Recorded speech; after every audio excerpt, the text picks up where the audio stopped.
नमस्ते, प्रणाम, जय श्री कृष्ण, राधे राधे। आप देखना शुरू कर चुके हैं चिंतामणि विद एसकेटी। एसकेटी यानी कि मैं शालिनी कपूर तिवारी। आज पॉडकास्ट में हम चर्चा करने वाले हैं जन्म जन्म के बंधन की, यानी आपके स्पाउस की। हम में से बहुत से लोग ऐसे हैं जिनका जो शादीशुदा जीवन है वो शायद बहुत अच्छा नहीं चल रहा होगा, बावजूद इसके वो उस रिश्ते से बाहर नहीं आ पा रहे होंगे। हम में से बहुत से ऐसे लोग होंगे जिन्होंने जितनी बार भी एक नया रिश्ता बनाने की कोशिश की, वो उस रिश्ते को उन्होंने उतना ही टॉक्सिक पाया या उसमें उतना ही वो परेशान रहे।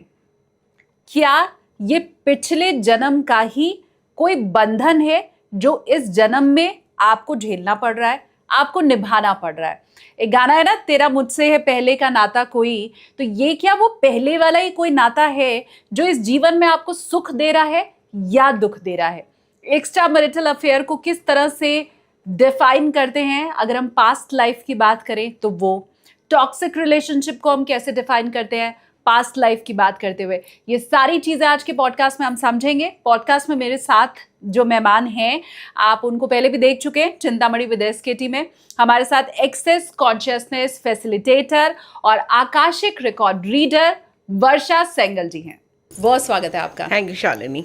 बातचीत की मैं शुरुआत करूं उसके पहले हम दोनों ने ही पिछली बार व्यूवर से वादा किया था कि वो जो हमें कमेंट करेंगे उनमें से 3 सवाल आप एड्रेस करेंगे अगले पॉडकास्ट में। बिल्कुल, मुझे याद है, मुझे 100% याद है और मैं लेने के लिए तैयार हूँ। मैंने खुद से 3 सवाल निकाले हैं जो मुझे लगा कि आपको एड्रेस करना चाहिए।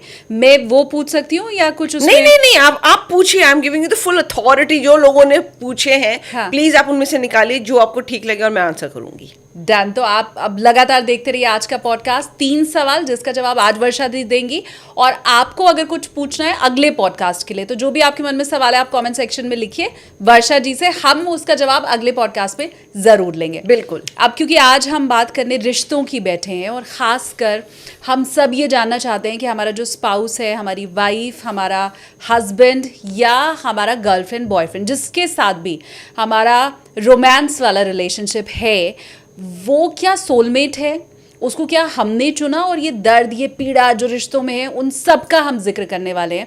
लेकिन सबसे पहले एक लाइन में अगर मैं आपसे समझना चाहूँ कि हमारा लाइफ पार्टनर पिछले जन्म का कौन होता है? आपका लाइफ पार्टनर आपके पिछले जन्म का बहुत प्यारा सा मासूम सा शत्रु होता है, जो बड़े दिल लगा के आप उसे रखते हैं और इस लाइफ में लेकर आते हैं। दिल लगा के कई बार आप दुख का भी रखते हैं और सुख का भी रखते हैं। आप एक बात बताओ, अगर दुख हमें किसी से होता है तो भी तो हम दिल लगा लेते हैं ना। हम उससे उसके बारे में सोचते रहते हैं, जिसने हमें बहुत पीड़ा दी हुई होती है, हम उसके बारे में सोचते रहते हैं। दुश्मन के बारे में भी तो हम सोचते हैं ना, वो दिमाग से नहीं निकलता है। हाँ। जैसे हम प्यार करने वाले प्रेमी को सोचते रहते हैं, ऐसे हम उसको भी सोचते रहते हैं। तो बहुत प्यारा दिल लगाने वाला आपका दुश्मन होता है। पिछले जन्म का दुश्मन। हाँ। इस जन्म का पति या पत्नी? पति या पत्नी, आपका बहुत स्ट्रॉन्ग पार्टनर जिससे आपको एक बहुत खिंचाव महसूस हो, दिल ही ना करे उसे छोड़ने का। झगड़े हो रहे हैं, लड़ाई हो रही है, कुछ भी हो रहा है, पर आप उसे नहीं छोड़ पा रहे हो। दो आप चाहे जितने एजुकेटेड हो, जितना अच्छा अर्न कर रहे हो, आपकी चाहे जितनी अच्छी सोसाइटी में इमेज है, अपनी स्टैंडिंग है, फिर भी आप उसको नहीं छोड़ पा रहे हो, क्योंकि आपका पास्ट लाइफ से उसे आप लेकर आए हो और ये एजेंडा लेकर आए हो अपना कि मुझे इसके साथ ही रहना है। तो पिछले जन्म में जो मेरा दुश्मन था, अगर मुझे चूज करना ही है तो मैं इस जन्म में भी उसको अपना दुश्मन ही क्यों नहीं चूज करूंगी? मैं क्यों कहूंगी ये मेरा पति बन जाए, ये मेरी पत्नी बन जाए? क्योंकि वो एक ऐसा रिश्ता होता है जो आपको उसके साथ 24 घंटे रहने के लिए मजबूर करता है। हस्बैंड वाइफ 24 घंटे रहते हैं ना साथ में, और वो एक दूसरे के साथ रहते हैं, हर पल एक दूसरे के साथ होते हैं। जब आपका कार्मिक कॉन्ट्रैक्ट होता है जिसके साथ आपको अपना पूरा करना होता है, और स्पेशली जब उससे दिल लगा हुआ होता है, तो आप 24 घंटे का एक ऐसा कॉन्ट्रैक्ट अपने लिए बनाते हैं, लाइफ आफ्टर लाइफ में कार्मिक कॉन्ट्रैक्ट बनाते हैं, आकाशिक रिकॉर्ड्स में सोल लेवल पे लाइफ लेसन लेते हैं कि वहाँ से मैं इसे पूरा करके आऊँगा। इसीलिए हम उसे एज अ पार्टनर चूज़ करते हैं, स्पाउस चूज़ करते हैं। तो इस जन्म में जो मेरा सबसे बड़ा दुश्मन है वो क्या फिर अगले जन्म में मेरा पति या पत्नी होगी? अगर आपने कार्मिकली विद अलाउंस आके एक्सेप्टेंस के साथ उसके साथ ही ज़िंदगी निकाल ली तो नहीं होगा। आप चेंज कर सकते हैं उसको। कोई ज़रूरी नहीं है थोड़ा कि आप उसे, समझाइए। हाँ, कोई ज़रूरी नहीं है कि आप उसे कैरी फॉरवर्ड लेकर जाएं। आप इस लाइफ में जो भी एजेंडा आप लेकर आए हैं, हर एक कोई तो आकाशिक रिकॉर्ड्स नहीं करवाता है, लेकिन अपनी सिचुएशंस देखकर आप समझ जाइए कि अगर आपने ये सिचुएशन ली है, ऐसे आदमी को मैनिफेस्ट किया है अपने लाइफ में, लेकर आए हैं आप, तो डेफिनेटली आपका कुछ कार्मिक है। और उसे बड़े इत्मीनान से, एक्सेप्टेंस के साथ, अलाउंस में आके, ज़्यादा दिमाग ना लगा के उसे एक्नॉलेज करो और उसमें थोड़ा सा शांति के साथ उसे लेना शुरू कर दो। एक तो आपकी थोड़े टाइम बाद आप देखोगे सिचुएशन चेंज होने लगेगी। जो लोग समझते नहीं हैं, अगर वो पीड़ा ना लाएं और ये कहें कि इसमें भी मेरी कुछ अच्छाई है, इसमें भी मैं कुछ लिखवा कर लाई हूँ और मेरा ये कुछ लाइफ लेसन पूरा कर रहा है, तो आप उसमें आराम से उसे निकाल लोगे और आप वो चीज़ अपनी फ्यूचर लाइफ में लेकर नहीं जाओगे। आप इस लाइफ में देखो, आप चाहे कोई भी एजेंडा लेकर आए हो, 30% आपका पास्ट लाइफ से एसोसिएटेड होता है, लेकिन मैं हमेशा कहती हूँ 33, 33 एंड 34। 33 आपका पास्ट लाइफ हो गया, 33 आपका जिस फैमिली में आप बॉर्न हो उसका हो गया, आगे की 34% आपकी फ्री विल हो गई। आप अपनी फैमिली का भी ख़त्म करके अगर उस पर भी एक ब्रॉडर एस्पेक्ट लाते हैं, तो 30% अगर आप अपना पास्ट लाइफ का और फैमिली का मिला के लाते हैं, तो 70% आपका एज यू विश यूनिवर्स लिख देता है, गॉड लिख देता है कि तुम अपनी मर्ज़ी से अपना कार्मिकली पूरा कर लेना, अपनी ज़िंदगी से अपने हिसाब से बना लेना अपनी ज़िंदगी को। 70% वो आपको चॉइस दी जाती है और उस चॉइस के बेसिस पे आप अपनी लाइफ को रीडिफाइन कर सकते हैं, रीफ्रेम कर सकते हैं। तो ऑफ कोर्स ये हमारी चॉइस होती है, लेकिन पास्ट लाइफ से हम लाते हैं, ये बात सच है। वो हमारा कुछ मेजर कार्मिकली दुश्मन होता है जिसके साथ हमें सेटल डाउन करने होते हैं कर्मास, और वो फिर अगर आप कर देते हो तो आप आगे की लाइफ में अच्छे से निकाल सकते हो, उसके साथ रहकर भी निकाल सकते हो। मैंने कितने केसेस देखे और आपने भी देखे होंगे, पहले हस्बैंड वाइफ बहुत लड़ते थे या को बहुत डोमिनेट करते थे, उसके कुछ टाइम बाद, कुछ साल बाद या एक पीरियड ख़त्म हुआ, उसके बाद हस्बैंड वाइफ का रिलेशनशिप एक दूसरे से चेंज हो गया बिल्कुल। हस्बैंड ज़्यादा वाइफ की कदर करने लगा, वाइफ ज़्यादा कदर करने लगी हस्बैंड की, मैनिपुलेशंस, डोमिनेशन सब खत्म हो गया और एक दूसरे के सिंक में आ गए। देखा है मैंने ये। देखा है ना? हाँ। क्यों? क्योंकि वो अलाउंस में रह के उन्होंने अपना वो चेंज कर लिया। आप कभी भी उसे चेंज कर सकते हैं, वो आपके हाथ में है। थोड़ा टाइम लग जाएगा क्योंकि अगर आपने भी चॉइस बनाई और अभी अभी अपने एक्शंस लेने शुरू किए हैं, तो it will take some time उसे ख़त्म करने में, लेकिन ऐसा नहीं है कि वो ख़त्म नहीं हो सकता। कोई आप मुझे केस स्टडी बता सकती हैं कि आपने किसी का पास्ट लाइफ देखी हो और उसमें आपने ये पाया हो कि इनकी पिछले जन्म में तो कट्टर दुश्मनी थी और अब इस जन्म में ये पति पत्नी है, ऐसी कोई केस स्टडी? बहुत सारी हैं।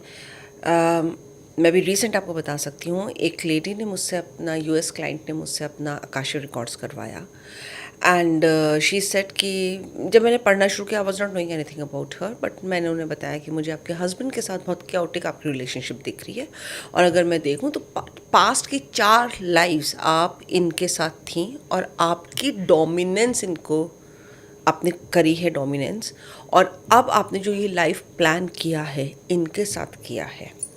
और मुझे आपका क्योटिक अच्छा खासा दिख रहा है, ये तक दिख रहा है कि आपके हस्बैंड ज़्यादा मैच्योर नहीं है, चाइल्ड लाइक एक्टिविटीज़ हैं उनकी, जबकि वो 74-75 के हैं और आप 70 की हैं, फिर भी उनकी चाइल्ड लाइक एक्टिविटीज़ हैं। आप ज़्यादा मैच्योर हैं, वो इतने मैच्योरिटी में भी नहीं है आपके सामने। सारे डिसीजंस भी आप लेती हैं, काम भी आप करती हैं, वो सिर्फ बैठे रहते हैं, देखते रहते हैं, फिर भी बोलते रहते हैं। और आपको अंदर से बड़ी घुटन भी होती है, वो आपको डाउन भी फील कराते हैं, इन्फीरियर फील कराते हैं, खुद को सुपीरियर बताते हैं, सब कुछ है, फिर भी आप डिवोर्स नहीं ले पाएंगी इनसे, जो मुझे भी रिकॉर्ड्स में नहीं दिख रहा है आपके। सो मैंने उनकी सारी पास्ट लाइफ्स खोल के दिखाई कि कहाँ पास्ट लाइफ में आपने इनके साथ ऐसा किया था, आपने इनके ऊपर अपनी जिम्मेदारी डाली थी और सब कुछ वहाँ से प्लान करके आप ला रही थी। फिर क्योंकि बैलेंस करना होता है आपको, तो इस लाइफ में आप वो बैलेंस कर रही हैं कि आपके हस्बैंड बैठे रहते हैं, सारा काम आप करती हैं, फिर भी आपको सास की तरह सुनाते हैं। तो कई बार हमारा स्पाउस हमारी दूसरी सास बन जाता है। होता है, बहुत सी महिलाएं कहती हैं कि मेरा पति मेरी दूसरी सास है। हाँ। बल्कि उससे बढ़ चढ़ कर ही है। हाँ। तो ये सास तो क्या टोकेगी, पति हर बात में टोकता टोकता और है और कमियां बोलता, निकालता हाँ है। बहुत चीज़ बोलता है, हर चीज़ में शांति से बैठ के खाना नहीं खाने देता है मुझे। हाँ। ये सारा चीज़ें जब मैंने उनको बताई, और ये केस अभी मैं लेटेस्ट आपको बता रही हूँ, क्योंकि मैंने कल मॉर्निंग में ही उनका किया था रिकॉर्ड्स। 4 पास्ट लाइफ जहाँ से एजेंडा लेकर आ रही थी और हर लाइफ में वो पास कर रही थी इसको, कि मुझे नहीं इसको कैरी फॉरवर्ड कर, मतलब मुझे अभी नहीं लेना है, हाँ ठीक है मैं कार्मिकली बना रही हूँ, लेकिन जब सोल लेसन वो अपना प्लान कर रही थी आकाशिक रिकॉर्ड्स में, अपना न्यू बर्थ प्लान करती थी, तो वो ये कार्मिकली ख़त्म नहीं कर रही थी अपना। फिर जब स्पिरिट गाइड से बैठ के बात हुई कि देखो ये इतना एक्यूमुलेट हो गया है, अब इसे तुम कब ख़त्म करोगी। और जैसा कि शालिनी हमने पहले भी बात करी है कि ये जो टाइम है, अब ये ऐसा टाइम है कि आप फटाफट अपनी रिलेशनशिप्स को ख़त्म करो। अर्थ की फ्रीक्वेंसी रेज हो रही है, लोग अपना पास्ट कार्मिक ख़त्म करना चाह रहे हैं और आगे स्पिरिचुअलिटी में ज़्यादा वननेस की, कंपैशन की एनर्जीज में जाना चाह रहे हैं।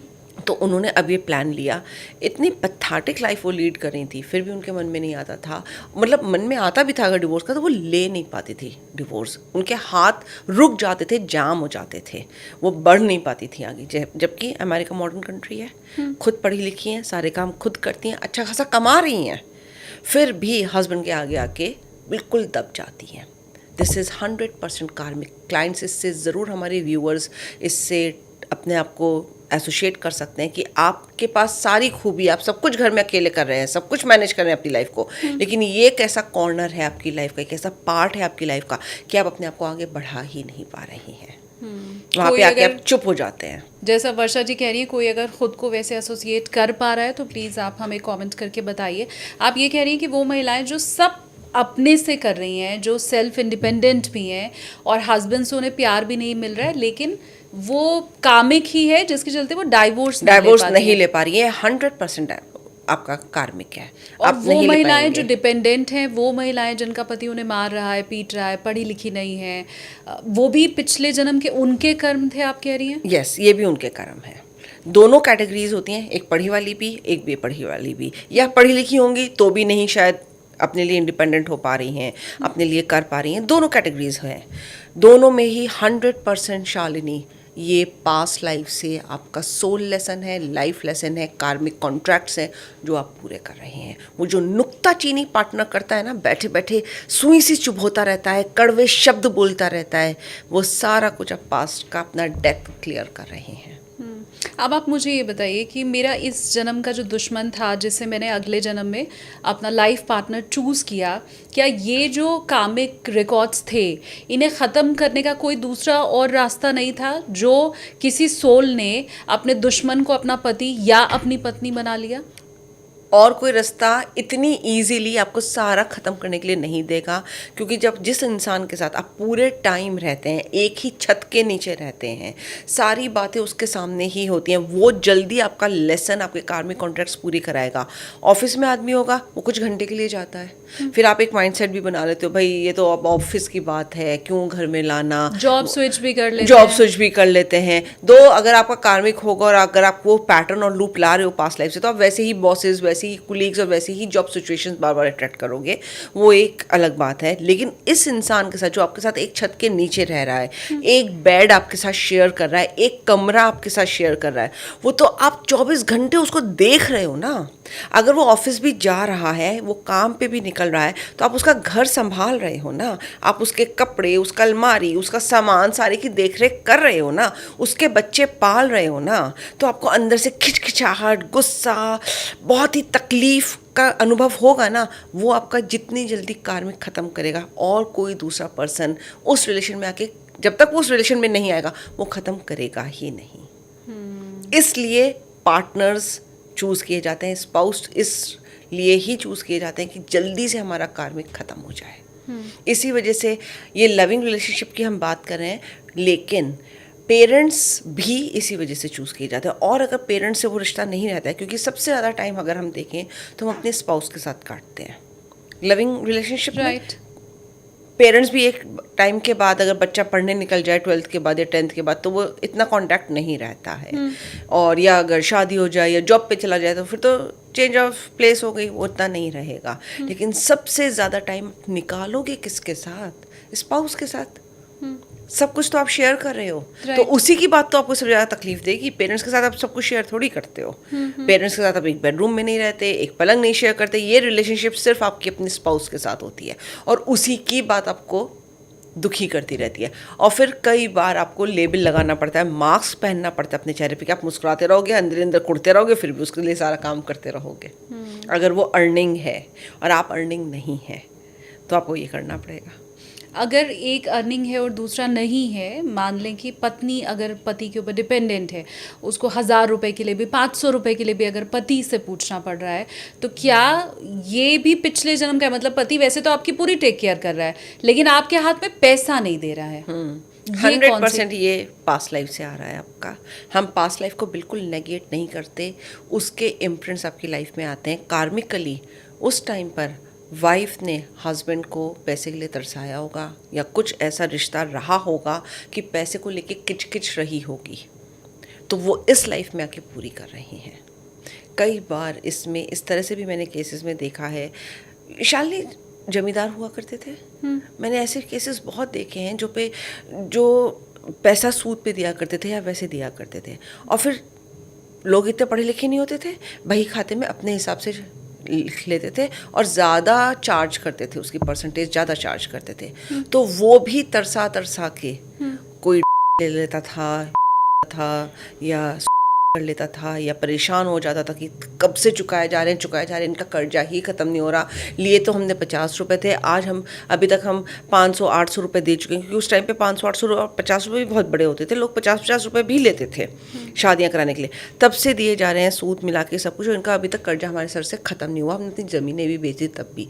उस केस में भी वो स्पाउस बनकर आएगा, और जिसने ज़्यादा सूद लेके पैसा लिया होगा वो एक एक रुपए के लिए अपने पार्टनर के ऊपर डिपेंडेंट होगा, और उससे सुनेगा, बहुत नेगेटिव बातें सुनेगा, खर्चे को लेकर सुनेगा, आंसू बहा बहा के रोएगा, परेशान होगा, लेकिन करेगा। तो ये तो फिर एक साइकिल चलती चली जाएगी। पिछली बार वो ज़मींदार था, उसने सूद पे पैसा दे दिया और ज़्यादा पैसे ले लिए, अब इस जन्म में वो एक एक रुपए के लिए तरसाया जा रहा है। तो जो शख्स तरसा रहा है, पति अगर पत्नी को एक एक रुपए के लिए तरसा रहा है, उसको ताने मार रहा है, शराब पी के डांट रहा है, मार रहा है, तो अब फिर ये उसका रिकॉर्ड और उसका जो कामिक है वो संचित हो गया, और ये अब अगले जन्म में उसको मिलेगा। तो ये तो एक साइकिल बनती चली गई। तो शालिनी, इस साइकिल को आप ब्रेक कर सकते हैं अगर आप अलाउंस में आ जाएं। यहाँ पे सबसे ज़रूरी बात है, आपको ये मानना ही पड़ेगा कि अगर आप वेल इक्विप्ड हैं, आपको सब कुछ पता है, फिर भी अगर आप शादी से नहीं निकल पा रहे हैं, तो ये आपका कार्मिक है। और कार्मिक होते हुए आप उसके अलाउंस में आ जाओ, अच्छा ठीक है, जो है मैं उसे दिल से स्वीकार करती हूँ। रिएक्ट मत करो, रिस्पॉन्ड करना शुरू कर दो। ओके, अपना ही पीस को मथा में लाओ और कहो कि जो भी हो रहा है वो एक्सपीरियंशियल है। तो इस तरह से आप प्रेजेंट में चॉइसेस बना रहे हो। टाइम लगेगा, मैं ये नहीं कह रही हूँ कि हमारे क्लाइंट्स व्यूवर्स कहीं इस बात को वो ना समझे कि ऑल ऑफ अ सडन हो जाएगा, लेकिन चेंज होना वहाँ से शुरू हो जाएगा। और बहुत रिलेशनशिप्स मैंने ऐसे चेंज होते हुए देखी हैं। यहीं पर तो पावर आती है हीलिंग की, आकाशिक रिकॉर्ड्स की, उसकी रेमेडीज़ की, एनर्जी एक्सचेंज की, कॉर्ड कटिंग की, जो मैं बहुत और भी बहुत सारी होती हैं, जिससे हम वो जो एक मलबा होता है ना, एक मवाद होता है दुख का, तकलीफ़ का, वो रिलीज़ करवाते हैं कि चलो अच्छे से रिलीज़ करो, चलो अब आगे आओ, अब अपनी लाइफ को खुद से प्लान करो, खुद देखो, हो चुका वो। तो ज़रूरी नहीं है कि वो एक साइकिल में चलता ही चला जाएगा, वो स्टॉप भी हो जाता है, लेकिन उसके लिए आपको अलाउंस चाहिए। आप किसी नफ़रत में वो साइकिल ख़त्म नहीं कर सकते। अगर आप नफ़रत में साइकिल को ख़त्म करो तो वो फिर कैरी फॉरवर्ड नेक्स्ट लाइफ में होगा। नफ़रत में ख़त्म करना मतलब नफ़रत में ख़त्म करना मतलब कि बहुत नफ़रत है इस आदमी से, और अब मैं ये रिलेशनशिप छोड़ के जा रही हूँ। आप अगर डिवोर्स भी ले रहे हो, अगर आप निकलना भी चाह रहे हो उस रिश्ते से, तो कम्युनियन में, ठीक है, वो इंसान अपने जैसा है, मैं अपनी जैसी हूँ, दोनों ही अच्छे हैं, बस एक साथ दो अच्छे लोगों की बन नहीं पा रही है। कितना डिफरेंस आ गया यहाँ एनर्जीज में। हाँ। और एक हो गया नुक्ताचीनी, इसने मुझे ऐसे किया, इसने मुझे वैसे किया, इसने मेरे साथ ऐसा किया, इसलिए मैं इसके साथ नहीं रहूँगी। वो इमोशंस फिर आप कैरी फॉरवर्ड ले जाते हो। एनर्जीज क्या है, इमोशंस क्या है? Energy in motion. जब आप एनर्जी इन मोशन रखते हो तो जिस तरह की एनर्जी होगी वो ही आप कैरी फॉरवर्ड करोगे। मैंने ऐसे भी केसेस देखे हैं जिसमें बहुत पैथेटिक रिलेशनशिप रही है।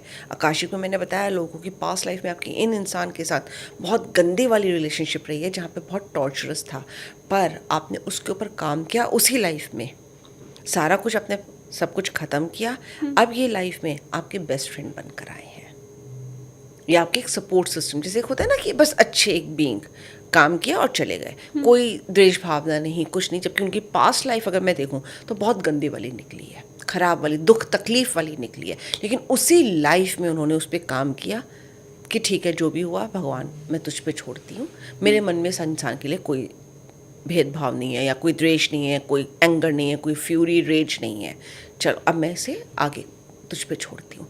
जब आप उस भाव में आ जाते हो ना, तो वो चीज़ें आपकी से ख़त्म हो जाती हैं और आप अपना कार्मिक ख़त्म कर लेते हैं। तभी तो कहते हैं ना फॉरगिव एंड लेट गो। बहुत पावर होती है फॉरगिवनेस एंड लेट गो में। एक्सपीरियंस है सब कुछ। हमारा जो कॉन्शियस माइंड होता है, ये सोसाइटी होती है, ये हमें सिखाती है कि ये अच्छा है और ये बुरा है। Otherwise everything is an experience, उससे ज़्यादा कुछ है ही नहीं। आपकी बातें सुन के मुझे वो नानी दादी की बात याद आ रही है जो हमेशा से ये कहती हैं कि जोड़ियां तो ऊपर वाला बना के भेजता है। आप देखिए कभी किसी लड़की की शादी अगर करा दी जाए और वहाँ पे वो लड़की बहुत दुखी अगर रहती है घर में, तो घर वाले कहते हैं कि यही भाग्य होगा बेटा, और ये तुम्हारी जोड़ी तो पहले से लिखी हुई थी, वरना हमने तो सब देख सुन के ही तुम्हारी शादी की थी। तो ये क्या वही जोड़ियां हैं जो पहले कहा जाता था कि ऊपर से लिख के भेजी जाती हैं, ऊपर वाला तय करता है? बिल्कुल। वो ऊपर वाला दरअसल हम ही होते हैं जो वो ऊपर हम ही होते हैं ऊपर वाला। हम देखिए हमारी दादी नानी करती तो बहुत अच्छी अच्छी बातें थी। हाँ। उनके पास साइंटिफिक रीज़न और सिर्फ भगवान की बातें होती थी। तब ये लाइफ लेसन, सोल लेसन इतना नहीं था। आजकल ज़्यादा इनकी बात हो रही है, पर है ये बिल्कुल सच। लिखवा कर हम ही आते हैं क्योंकि हमें अपना कार्मिक कॉन्ट्रैक्ट सारा पास से कंप्लीट करना होता है, जो हमारे सोल लेसन को कंप्लीट करता है, लाइफ लेसन को कंप्लीट करता है और हमें आगे लेके जाता है। तो हम अपने ही एजेंडा को कंप्लीट कर रहे हैं जो हम बना के आए हैं अपने अपलिफ्टमेंट के लिए। तो अगर आपका भी रिलेशनशिप इतना टॉक्सिक है तो मुझे वो आप कमेंट करके बताइए। आज 3 जो हम सवाल लेने वाले हैं व्यूवर्स के, वो एक तो देव जानी है, दूसरा सुजाता जी ने पूछा है, और तीसरा है विधि राम करके है, VIDDRAM। तो ये 3 सवाल हम लेंगे। आप अगर टॉक्सिक रिलेशनशिप में, तो मुझे वो आप कमेंट करके बताइए। और दूसरा, इतना टॉक्सिक रिलेशनशिप अगर किसी का है तो वो करे क्या? क्या बस इसको सहना ही एकमात्र रास्ता है? ये मान लेना कि वो तो मेरा पिछले जन्म का दुश्मन ही था, अब तो कुछ हो नहीं सकता है, बर्दाश्त करते रहो? कोई रास्ता है इसका? रास्ता है। आप प्लीज़ अपनी हीलिंग कराइए। नहीं करवा सकते तो लेटर लिखना शुरू करिए फॉरगिवनेस का।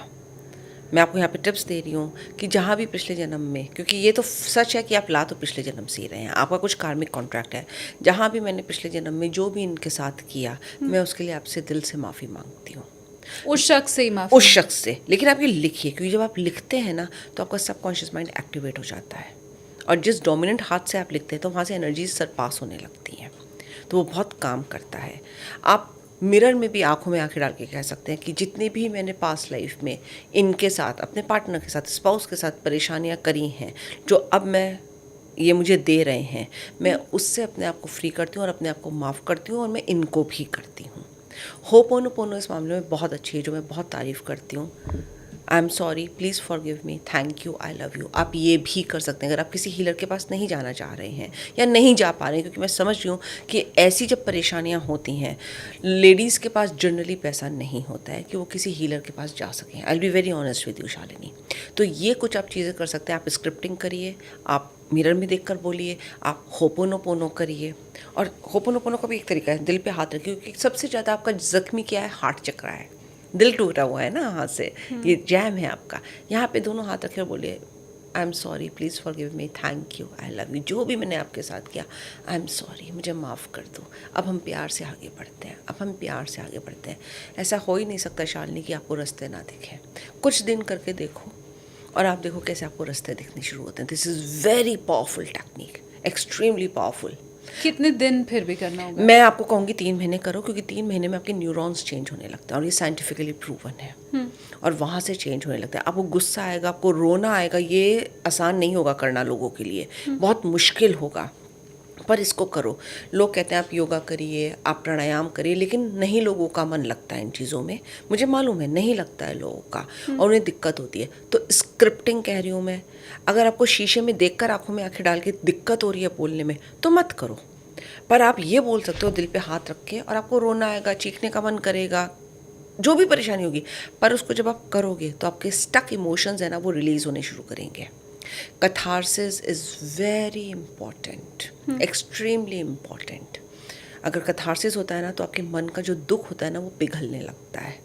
कई बार आप देखो जब हम रोते हैं तो कितनी हमें शांति मिलती है। हाँ. बड़ा अच्छा सा लगता है ना कि हाँ एक गुबार सा निकल गया। हाँ. तो वो ज़रूरी होता है क्योंकि आप अपने आप को दिलासा दे रहे हो, अपने आप से कह रहे हो मैं तेरे लिए खड़ी हुई हूँ, मैं तेरे साथ हूँ, चल खड़ी हो जा, चल देखते हैं आगे क्या होता है।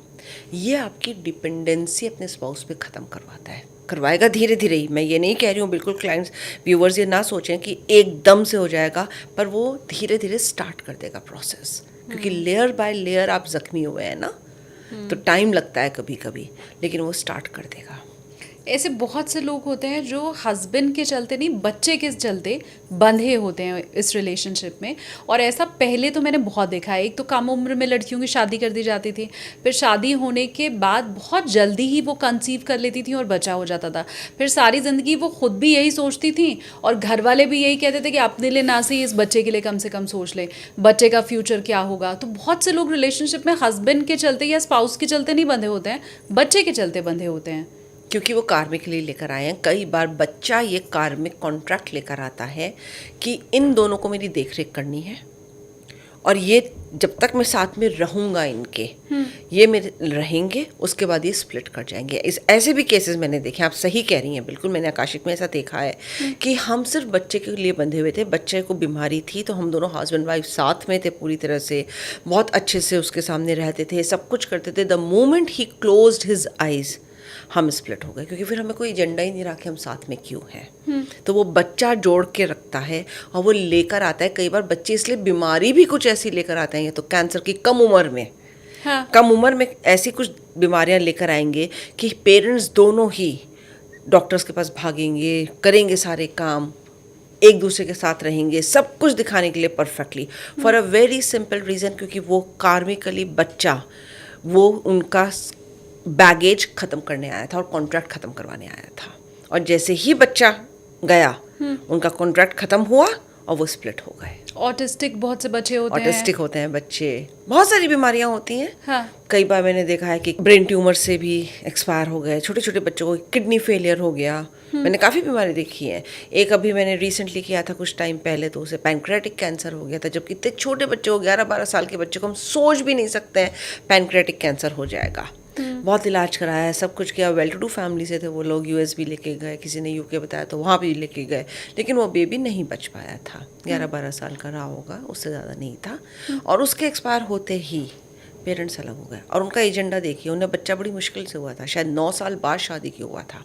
उससे पहले वो बच्चे के लिए इधर उधर घूम रहे थे और उन्होंने कहा था मुझसे कि वर्षा जी हम तो तब भी सोच रहे थे कि एक दूसरे को डिवोर्स दे दें, और जैसे ही सोचा कि डिवोर्स दे देंगे, बच्चा नहीं हो रहा है तो साथ में रहने का क्या फ़ायदा है, तो बेबी कंसीव कर लिया ऑल ऑफ अ सडन, पता नहीं कैसे, जबकि उससे पहले हम इतनी जगह हम जा चुके थे। All of a sudden baby conceive हो गया। और जब बेबी कंसीव हुआ कुछ टाइम बाद पता चला वो 10 साल का था कि उसे ये कैंसर हो गया। इलाज कराते रहे, या 10.5 साल का था, समथिंग ऐसे था। और विद इन फ्यू मंथ्स तो बस वो बात बिगड़ती चली गई जब हमें पता चला, और उसके बाद तो ख़त्म ही हो गया वो। फिर अब हम साथ रहने का कोई फ़ायदा ही नहीं था, हम स्प्लिट हो गए। तो बच्चे ने उन्हें जोड़े रखा था, बच्चे ने कार्मिक पूरा करवाया, बच्चे का भी उनके साथ कार्मिक था कि ये दोनों मेरी देख रेख करेंगे। और उसके बाद वो जब उसने आइज़ क्लोज करी तो पेरेंट्स भी स्प्लिट हो गए, डिवोर्स हो गया। मैंने ऐसे भी बहुत से केस देखे हैं जहाँ पे एक्स्ट्रा मैरिटल अफेयर चल रहा होता है, उनको प्यार तो जहाँ उनका अफेयर चल रहा है वहाँ है, लेकिन वो अपने हस्बैंड को या अपनी वाइफ को भी नहीं छोड़ रहे हैं, क्योंकि मे बी उनकी फैमिली होगी। मैं अभी आपको इस केस का बता सकती हूँ। हाँ. एंड एक 7-8 साल नहीं, 14-15 साल का लड़का था, और ये मेरे पास केस मैं आपको बता रही हूँ करीब 1-1.25 साल पुराना, ये जो आप बात बता रही हैं। 14-15 साल का लड़का था, वो सिर्फ अपने फादर को मारता था, सिर्फ मारता था, लिटरली मारता था, फिजिकली मारता था वो। अब उनके घर की बात होगी, ठीक है, फादर परेशान भी होंगे, मदर भी होगी, क्यों ऐसे करता है, सब करता है। मदर मेरे पास मीडियमशिप सेशन के लिए आई थी क्योंकि वो बेबी अब रहा नहीं था। तो जब मैंने उसकी सोल से कनेक्ट किया था तो बच्चे ने बताया कि मेरे फादर का एक्स्ट्रा मैरिटल अफेयर था, और वो उन्होंने मुझे बड़ा प्यार किया, सब किया, और उन्होंने मुझसे शादी नहीं करी।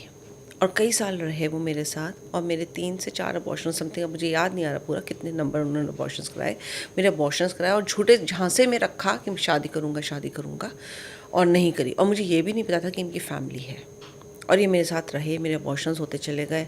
जब एक दिन मैंने देख लिया ये करेंगे ही नहीं शादी, और मेरे इतने अबॉर्शंस हो गए और मैं नहीं इनसे निकल पाई, मैंने सुसाइड कर लिया था।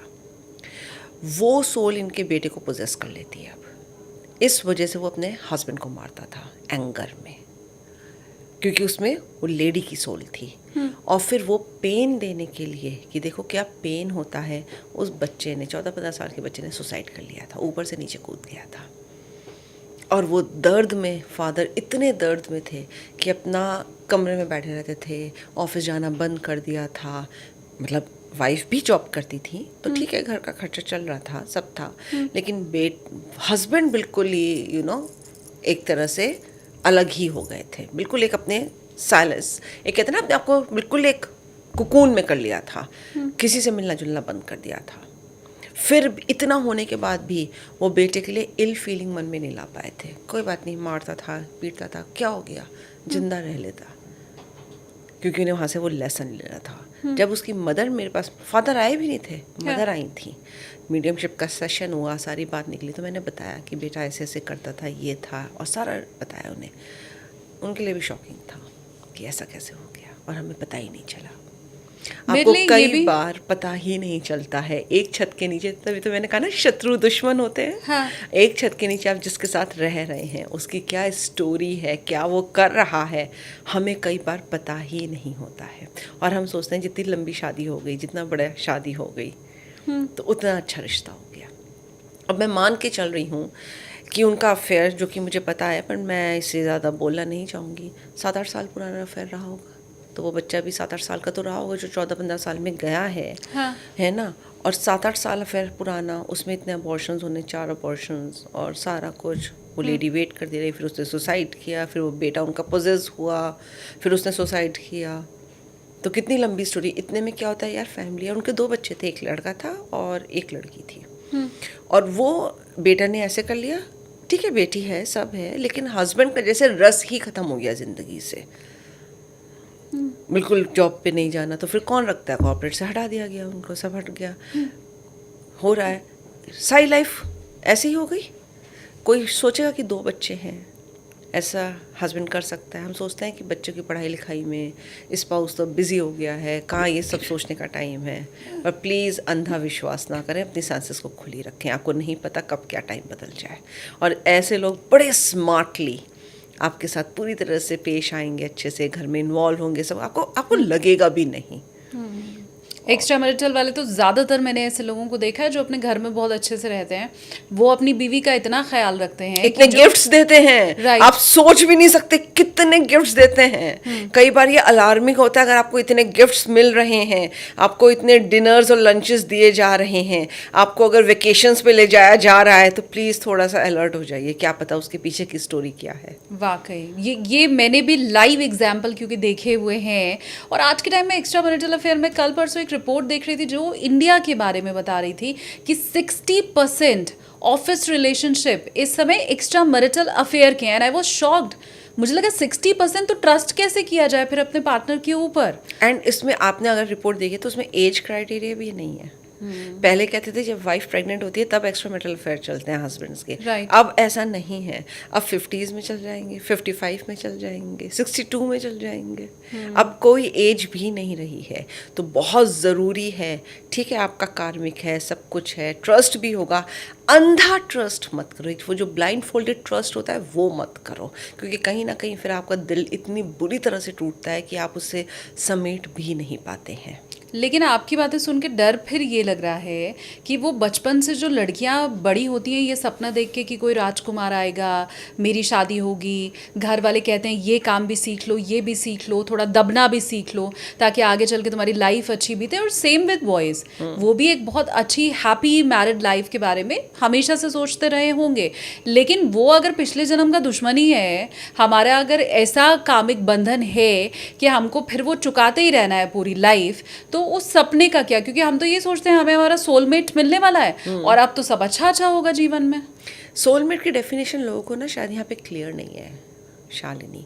कई बार आपका सोलमेट सिर्फ अच्छे एक्सपीरियंस नहीं देता है, जो भी आपके लाइफ के एक्सपीरियंसेस और कार्मिक बैगेज को कंप्लीट कर रहा है वो आपका सोलमेट है। अब ये कंडीशनिंग आ गई, क्योंकि हमें बचपन से कंडीशनिंग दी जाती है लड़कियों को कि जो करना है पति के घर जाके करना। हमारे घर में ये रिवाज नहीं है। थोड़ा सा ढंग से रहो, काम सीख लो, पति को ऐसे खुश करना चाहिए, अच्छा अच्छा खाना बनाना चाहिए, घर की देखभाल करनी चाहिए, तो पति काबू में रहता है, पति ऑनर करता है, पति देखभाल करता है। लेकिन शायद ये भी सिखाना चाहिए कि अपने ऊपर ट्रस्ट करो, अपने आप का भी ध्यान रखो, अपने आप को भी इतना इंडिपेंडेंट बनाओ कि दूसरे के ऊपर इतना मत बैंक करो कि जब वो तुम्हें तोड़े तो तुम अंदर तक बिल्कुल ही टूट जाओ। इतना भी अंधा विश्वास मत करो, ये भी सिखाना चाहिए हमें। जैसे अभी त्रिशा जी के केस में हम सब जानते हैं, इतनी पढ़ी लिखी, हाईली क्वालिफाइड मिस पुणे, शायद अपब्रिंगिंग थी कि नहीं वो अपना डिसीजन ले पाई, दोस्तों को चैट करिए या शादी नहीं करनी चाहिए, निकल जाओ ना शादी से, मत लो किसी की राय, मत पूछो किसी से। इसका अलावा अभी भी माँ बाप सिखाते हैं ना कि बेटा सब ठीक हो जाएगा, संभल जाओ, थोड़ा सा एक बेबी हो जाएगा तो अच्छा हो जाएगा। शायद कई बार ऐसा नहीं होता है, तो यह खुद को भी सोचना चाहिए कि निकल जाओ, इतने इंडिपेंडेंट बन जाओ। घर में सबकी यही चीज़ सिखाई जाती है, आप और मैं कोई अलग फैमिली से नहीं है, इंडियंस में यही होता है, इसमें कोई कास्ट, क्रीड, रिलीजन, सोसाइटी का नहीं है, सोसाइटी ऐसी ही है। लेकिन अपना विवेक यूज़ करो, अपनी सेंसेस पे काम करो और प्लीज़ छोड़ दो ऐसी चीज़ों को, इतना ट्रस्ट मत करो। वो लोग जो डाइवोर्स ले लेते हैं और फिर उनकी जब शादी होती है तो या तो वहाँ पे भी उनको चीट ही किया जाता है, दोबारा भी उनको वैसा ही स्पाउस मिल जाता है, या एक बॉयफ्रेंड गर्लफ्रेंड छोड़ने के बाद जब वो नेक्स्ट रिलेशनशिप में जाते हैं तो वो भी उतना ही पैथेटिक होता है। उसके पीछे क्या रीज़न है? क्योंकि वो अपने पैटर्न्स और लूप्स को वहाँ से एक्सपीरियंस लेके पूरा नहीं लेते हैं, तो वो बार बार उसी पैटर्न लूप में फंसते चले जाते हैं। अगर आपने अपना एक्सपीरियंस पूरा ले लिया और उसकी फॉरगिवनेस में आ गए, कोई इल फीलिंग नहीं रखी, तो वो फिर आगे कैरी फॉरवर्ड नहीं होगा। हमें पता कैसे चलेगा? आपका हार्ट चक्र ना उससे नफरत से अलग नहीं होगा।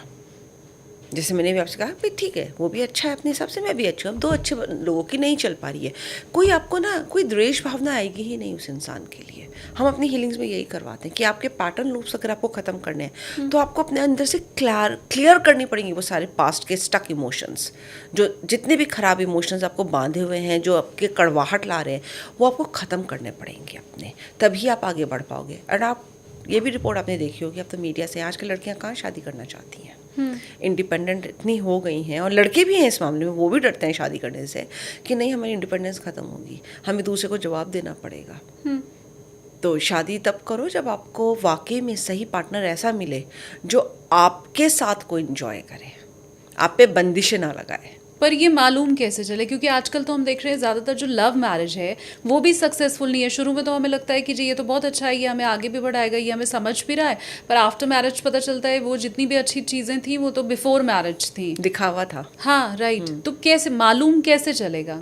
तभी तो कहते हैं ना कि अपने आप पे ज़्यादा रखो। बहुत टाइम पहले हमें बोल दिया गया था, ये बात बताई गई थी, जो बुद्धा भी कहते थे, ओशो भी कहते थे कि अपने ऊपर ट्रस्ट रखो, दूसरे को अपनी कमज़ोरी इतनी बड़ी मत बनाओ कि वो आपके इमोशन से प्ले करे।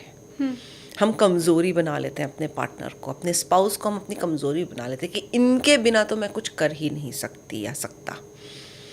अगर आपने डिपेंडेंसी बना ली तो आप चीटेड फील करोगे, और मैंने ऐसे ही लोगों के साथ देखा है कि चीट होते हैं। ऑफ कोर्स इसमें कार्मिक होता है, मैं फिर कहूँगी, मैंने जितने भी केसेस देखे हैं वो 100% कार्मिक हैं, लेकिन आप कार्मिक का कहीं एंड करोगे ना, वहाँ से लेसन लो, एक्सपीरियंस लो, फॉरगिवनेस में आओ, और फिर आगे देखो, या तो उसी पार्टनर के साथ आपकी रिलेशनशिप बदल जाएगी। मैंने ये भी देखा है बहुत लोगों के साथ कि उसी पार्टनर के साथ आपकी रिलेशनशिप चेंज हो गई, और या फिर आप डिवोर्स करके या अलग रहकर भी एक अच्छा पार्टनर जो आपको सच में पसंद करता हो उसके साथ हारमोनियस रिलेशनशिप में आ जाओगे। अभी मेरा पार्टनर जिससे मेरी बिल्कुल नहीं बन रही है, ना वो मेरी इज्जत कर रहा है, ना वो मुझे समझता है, ना मेरे बच्चों की टेक केयर करता है, अगर उसी से रिलेशनशिप मुझे ठीक करना है, या मेरी लाइफ में मुझे हैप्पीनेस चाहिए, मैं बहुत दुखी हूँ, मेरी सोल बहुत दुखी है, तो ऐसी कंडीशन में क्या करूँ? आपको प्लीज़ अपने रिकॉर्ड्स चेक कराने चाहिए। आप में अगर अवेयरनेस आ जाती है ना अपनी पास्ट लाइफ को लेकर, तो ट्रस्ट में 50% तो वैसे ही आपकी दिक्कतें ख़त्म हो जाएंगी। अगर आप पास्ट लाइफ अपनी देख लेते हैं और आपको पता चल जाए, अपने पैटर्न लूप्स पता चल जाए, हाँ भाई इसका ओरिजिन यहाँ से हुआ था और ये इशू यहाँ से आ रहा है, and it has been my karmic contract and कार्मिक पैकेज जो मुझे क्लियर करना है अपनी फ्यूचर लाइफ को ठीक करने के लिए, 50% आपके इश्यूज वहीं रिजॉल्व होने लगते हैं अवेयरनेस के साथ, एक्सेप्टेंस के साथ। उसके बाद और चीज़ें कर लो हीलिंग में जो हम डीप कराते हैं। और जैसे अभी मैंने आपके पॉडकास्ट में बताई, होपोनोपोनो कर लो, स्क्रिप्टिंग कर लो, आंखों में आंखें डाल के देख लो। यहाँ पर एक चीज़ और आती है, एंसेस्ट्रल की ब्लेसिंग्स। कई बार मैंने ये भी देखा है रिकॉर्ड्स में कि आपके एंसेस्टर्स की ब्लेसिंग्स भी आपको बचा जाती हैं। अगर आपकी लाइफ बहुत पैथेटिक है तो प्लीज़ एक रिचुअल बना लो कि मेरे घर के जो भी बड़े बूढ़े थे और मेरे हस्बैंड की तरफ के भी जो भी बड़े बूढ़े थे, चाहे वो आपके से इस लाइफ में जुड़े हैं या नहीं हैं, पर आपका उनके साथ कार्मिक कॉन्ट्रैक्ट है, तभी आप उनकी लिनेज के साथ बंधे हुए हो।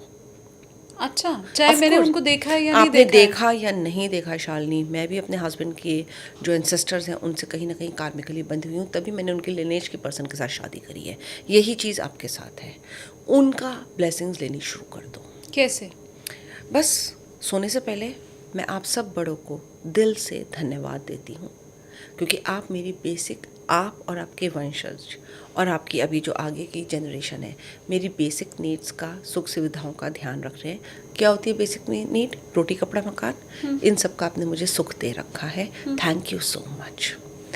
ना ये चीज़ 21 दिन में आपको चेंज लाना है, शुरू कर दे। और प्लीज़ क्लाइंट्स मुझे ये लिखकर ज़रूर बताएंगे कमेंट्स में, मैं आपके चैनल पे ये वाउच कर सकती हूँ। जस्ट इतनी छोटी सी प्रैक्टिस है, सोने से पहले करनी है, कोई रॉकेट साइंस नहीं है, प्लीज़ करना। और मैं आपको बता रही हूँ, मैं फिर आपके पॉडकास्ट पे आऊँगी, आप बुलाओ ना। हम जरूर बुलाएंगे वर्षा जी। शालिनी जी, आप देखना ना इसका असर हो। और ये कोई भी कर सकता है। ये कोई भी कर सकता है, आप मानो ना मानो, आप एंसेस्टर से जुड़े हुए हैं अपने स्पाउस के। चाहे आपने उनको देखा है, नहीं देखा है, उन्होंने आपकी बेसिक नीड्स की ले रखी है रिस्पॉन्सिबिलिटी। ठीक है पैसे को तरसाता है, ठीक है परेशान करता है, ठीक है थोड़ा कड़वा बोलता है, थोड़ा नहीं ज़्यादा बोलता होगा, फिजिकल वर्बल अब्यूज़ भी होगा, मैं मान रही हूँ, हर तरह का अब्यूज़ होगा, फिर भी वो बेसिक नेसेसिटीज़ जो कपड़ा, रोटी, मकान है, उसकी ले रहा है ना टेक केयर, कहीं ना कहीं एंसेस्टर लिनेज से आ रहा है, उसको धन्यवाद देना शुरू करो। रात में सोने के पहले, सोने से पहले बहुत छोटा सेंटेंस है, मैं अपने घर के एंसेस्टर्स की जो हैं और नहीं हैं, और अपने स्पाउस के एंसेस्टर्स की जो हैं और नहीं हैं, दिल से धन्यवाद देता हूँ कि आप लोग हमारी बेसिक नीड्स, रोटी कपड़ा मकान का इतना टेक केयर कर रहे हैं, और मैं इस वजह से शांति से सो पा रही हूँ। 21 डेज मिनिमम 21 डेज के बाद तो आपको असर दिखना शुरू हो जाएगा। उससे पहले भी लोगों को हो सकता है। जितनी इंटेंसिटी, आपकी इंटेंशन बहुत मैटर करती है, जितनी अच्छी इंटेंशन के, और मान के, गुस्से में नहीं कि इसने मेरे साथ ऐसा किया मैं क्यों, अगर स्टार्टिंग में गुस्सा भी आ रहा है तो उससे भी कर लो। शुरू करोगे ना तो आपकी हैबिट हो जाएगी। आपको रीइंफोर्स ही तो करनी होती है। हैबिट क्या होती है? आपने एक बार काम किया, फिर आप उसे रीइंफोर्स करते जाओ सेम एनर्जी से, तो वो हैबिट बन जाती है। एक बार गुस्से से करोगे, 10 दिन गुस्से से करोगे, 12वें दिन तो थोड़ा सा तो श्रद्धा भाव आएगा ना आपके अंदर। करो।